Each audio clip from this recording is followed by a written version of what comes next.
అందరికీ సంక్రాంతి శుభాకాంక్షలు అండి.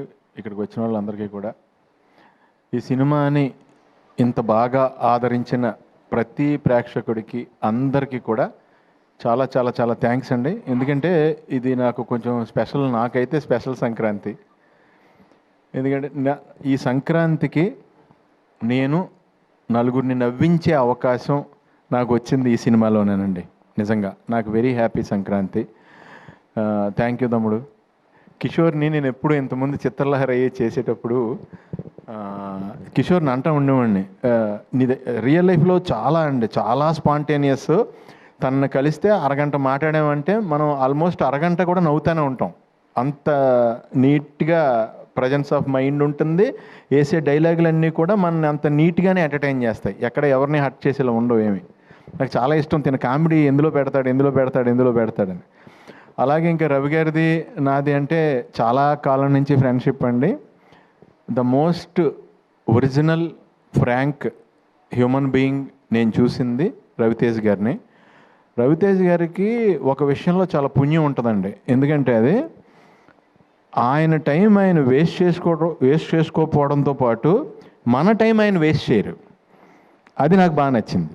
ఎందుకంటే ఒక 1 minute చెప్పే మ్యాటర్ని ఆయన అరగంట చెప్పరు, ఎప్పుడు ½ minute చెప్తారు. సో మన టైం కూడా బాగా సేవ్ అయింది కదండి. ఏమైనా సంపాదించగలం, టైం మళ్ళీ సంపాదించలేం కదా. అందు గురించి ఆ రకంగా చాలా థ్యాంక్స్ అన్నయ్య. అండ్ నేను ఎప్పుడైనా మా షూటింగ్ కాకుండా ఎప్పుడన్నా ఎవరినన్నా కలుద్దామంటే నేను కలిసేది ఆయనేనండి, రవితేజ్ గారిని. So most original human being. ఆయన ఎనర్జీ అయితే ఇంక ఇంపాసిబుల్ అండి, ఎవరిని టచ్ చేయలేం కూడా. 100 మంది ఉన్నా సరే ఆయన ఒకసారి ఏంట్రా అంటే ఇంక అటే వెళ్ళిపోద్ది అంతే, ఇంకా అవుట్. అదేదో ఇంకా అది రాసే డైలాగులో కానీ ఇంకా అది ఏం చేయలేము. ఇంకా ఆయనకి సెంటిమెంట్ క్యారెక్టర్ ఇచ్చినా సరే అదే ఫ్లో వస్తుంది, ఏకంగా ఇంక డామినేట్ అయిపోద్ది అది. సో ఈ సినిమా నాకు భీమవరం నుంచి నా ఫ్రెండ్ వర్మన్ తను ఫోన్ చేసి చాలా కాలం తర్వాత నాకు ఫోన్ చేశాడు. తను సినిమా చూసిన వెంటనే ఫోన్ చేసి, అరే చాలా కాలం అయిందిరా నీ కామెడీ చూసి నేను ఎంజాయ్ చేసి ఫుల్ ఫిలిము విపరీతంగా నవ్వుకుని ఎంజాయ్ చేశానురా, నిజంగా కడుపు నిండిపోయిందిరా ఈ పండగకి, చాలా బాగా చేసావు అని నా ఫ్రెండ్స్ నుంచి కూడా నాకు మంచి అప్లాజ్ తెచ్చిన సినిమా అండి. అలాగే సుధాకర్ గారు, మీరు అందరూ ఇప్పుడు చూశారు కదా సుధాకర్ గారు ఎంత ప్యూరో. మీకు ఇంకోటి ఏంటంటే చెప్పేశారు వెంటనే, ఆయన చేయి కూడా చూపించారు. సో అంత ప్యూరెస్ట్ ప్రొడ్యూసర్ మాకు ఆయన. మీకు ఎప్పుడు బాగా డబ్బులు రావాలని మనస్ఫూర్తిగా కోరుకుంటాను సార్, పేరు డబ్బు రావాలని.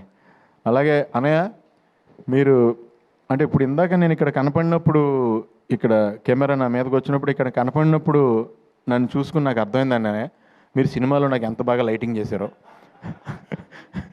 అంత శ్రమ తీసుకుని నా మీద 4 లైట్లు ఎక్కువ వేశారు. ఇక్కడ కామన్గా పెట్టారు కాబట్టి నేను అంత గ్లోగా కనపడలేదు. సో చాలా థ్యాంక్స్ అన్నయ్య. ఈ సినిమాలో నేను కొత్త షాట్ ఒకటి మీరు చూశాను. నేను చాలా కాలం ట్రావెల్ అయ్యాను మీతో. రవితేజ్ గారు ఒక సిచ్యువేషన్లో తల తిరిగిపోద్దంటే ఆయనతో పాటు లొకేషన్ కూడా తిరిగింది. అది ఎలా చేశారు అన్నయ్య అని ఇందాకనే అడిగాను నేను. చాలా బాగుంది అన్నయ్య, షాట్ చాలా బాగుంది. ఇంకా ప్రకాష్ గారి గురించి చెప్పక్కర్లేదు మనం. ఒక పూర్ మెన్ గుడ్స్ ఏదన్నా మీరు సెట్ అయిందంటే ఆ పూర్ మెన్స్లో రిచ్గా ఉంటుంది ఆ సెట్. అంత నీట్గా ఏ రకంగా కాంప్రమైజ్ అవ్వకుండా చేస్తారు ఆయన. సో ఇలా మురళీధర్ గౌడ్ గారితో పాటు అలాగే రోహన్, అందరి కాంబినేషన్, డింపుల్ గారు అందరూ ఎక్స్ట్రాడినరీగా చేశారు ఈ సినిమాలో. నాకు ఆ సినిమా చూసినప్పుడు నిజంగా డింపుల్ గారు మిమ్మల్ని చూసి కొంచెం భయం వేసింది కూడా. అంటే ఒక టఫ్ సిచ్యువేషన్లో కోపంగా అలా చూస్తారు కదా, ఆ కళ్ళు చూసి ఎప్పుడైనా ఇంట్లో అయినా పెద్ద పెంట అయిపోద్దా, ఏమైనా గొడవ అయిపోద్దా, దొరికేసినట్టేనా అనుకున్నా. నేను విపరీతంగా ఎంజాయ్ చేసిందండి. చాలా కాలం తర్వాత నేను పట్టుపట్టు నవ్వేశాను. నా సీన్లు చూసినప్పుడు నాకేమీ అంత అది అనిపించింది, నేను చేశాను కాబట్టి నాకు అంత ఇది కాదు. వినల్ కిషోర్ గారి 2-3 డైలాగ్స్కి విపరీతంగా నవ్వాను. సత్య గారిది దొరికేసిన తర్వాత రియాక్షన్, కవర్ చేసి రియాక్షన్ ఒకటి ఉంటుంది, దానికి విపరీతంగా నవ్వా. మెయిన్ అండి తిన రోహన్ ఎలా కవర్ చేయాలో తెలియక దొరికేస్తున్నాడని హీరో, బాబాయ్ గర్భసంచిలో నొప్పి వచ్చేస్తున్నావు బాబాయ్ అంటే, ఈయన తర్వాత నీకు గర్భసంచి ఎందుకు ఉంటుందిరా, ఓవరాక్షన్ చేస్తున్నావు ఏంట్రా, నీకు గర్భసంచి ఎలా ఉంటుందిరా అంటే దానికి విపరీతంగా నవ్వుకున్నానండి ఆ సిచ్యువేషన్ ప్రకారం. ఈ సినిమాని ఇంత బాగా ఆదరించినందుకు చాలా చాలా థ్యాంక్స్. ఈ సినిమా నాకు కూడా 10 మందిని ఇంకా బాగా నవ్వించాలి, ఇంకా ఎక్కువ నవ్వించాలి అంటానికి నన్ను కూడా ఎంకరేజ్ చేశారు. అష్క గారు కానీ, ఆవిడ క్యారెక్టర్ కూడా చాలా ఎలిగెంట్గా చేశారు ఆవిడ. అలాగే తారక్ పొన్నప్ప ఆయన కూడా ఆయన సైడ్ చాలా బాగా చేశారు. సత్య గారు ఇంకా వెన్నెల కిషోర్ గారు నేను చెప్పేది ఏమీ లేదు, ఇంకా వాళ్ళు దాంట్లో వేరే లెవెల్లో ఇది వెళ్ళారు. అండ్ మన గెటప్ సీన్ కూడా ఆయన కాంబినేషన్లో కూడా చేశాను నేను అక్కడ. అందరం కూడా ఇదండి జనరల్గానే రవి గారి షూటింగ్ అంటే ఇప్పుడు ఆయనతో మనం మాట్లాడుతుంటే ఎలా ఉంటుందో, షూటింగ్ చేసినప్పుడు కూడా పెద్ద ఏదో బీభత్సమైన షూటింగ్ జరుగుతుంది ఇక్కడ అన్నట్టు ఉండదు, పండగలానే ఉంటుంది. సో నాకు హ్యాపీ ఏంటంటే ఈయన రేస్ కారు అంత ఎనర్జీ, ఆ కార్ని రేస్ గ్రౌండ్లోకి తీసుకెళ్ళాలి. దాన్ని కూరగాయలు కొనుక్కోవడానికి లేదంటే వేరే చోటకి ఆ రేస్ కార్ని వాడపోవడం బెటర్. నువ్వు కరెక్ట్గా ఫ్యామిలీ రేస్లో పెట్టి ఆ రేస్లో విన్ అయ్యావు తమ్ముడు. All the best, wishing you all success for ever. All the best అండి అందరికీ, మీ అందరికీ కూడా పేరు పేరున ఆల్ ద బెస్ట్.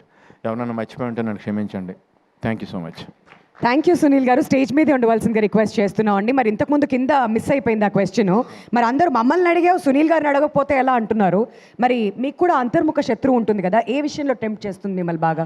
ప్రతి విషయంలోనేనండి నా లైఫ్లో. నేను ఎప్పుడు ఓ ఫుడ్ చూస్తే ఇమీడియట్గా తినేద్దాం అనుకుంటా. ఓకే. విపరీతం ఆపుకోలేను నేను, ఫుడ్ తినకుండా ఉండలేను. నాదే కాదు పక్క వాళ్ళది కూడా తినేద్దాం అనుకుంటాను అనమాట నేను. సో దాంట్లో ఈయన చెప్పినట్టు సినిమా ఎండింగ్ మెసేజ్ చెప్పారు, మరి ఈయన ద్వారా ఆయన చెప్పించారు, ఈయన చెప్పారు అది. అవును. మనలో సెకండ్ ఒకడు ఉంటాడు చూడండి, ఎస్, వాడిని వినటం స్టార్ట్ అయ్యాకనే నేను సన్నబడ్డా. ఆ టెంప్టింగ్ని కట్ చేశారు. వాడిని ఎక్కువ వినేయటం వల్ల నాకు ఈ మధ్యన ఏమైందంటే నన్ను బాగా చీట్ చేస్తుంది ఏంటో నాకు అర్థమైపోయింది నా లైఫ్లో. నా కళ్ళు నన్ను ఎప్పుడు చీట్ చేస్తున్నాయి, అంత గురించని కళ్ళు చెప్పేది నమ్మకుండా ఆయన చెప్పారు చూడండి, సెకండ్ పర్సన్ మనలో ఒకడు ఉంటాడు చూడండి, మనకి రియల్గా జాగ్రత్త చెప్పాడు, ఆయన ఏంటో మొదలెట్టాను ఈ మధ్యన. ఓకే, అక్కడైతే బ్యాడ్ పర్సన్ అనమాట, ఇక్కడ ఈయన లోపల ఉన్న పర్సన్ గుడ్ పర్సన్. అది సంగతి మొత్తానికి అర్థమైంది. అంటే ఏం లేదండి, మనకి ఏదైతే సుఖం ఇద్దాం అనుకుంటాడో వాడు ఆల్వేస్ బ్యాడ్ పర్సన్ నాకు, నాలో ఉన్నాడు. కరెక్ట్. ఒకడు ఎవడైతే నాకు ఏదైతే నన్ను కష్టపెడదామని ట్రై చేస్తున్నాడో వాడే నాకు పేరు తెచ్చాడు, ఆడే నాకు good person. Wow, wonderful wonderful. Thank you so much Sunil గారు.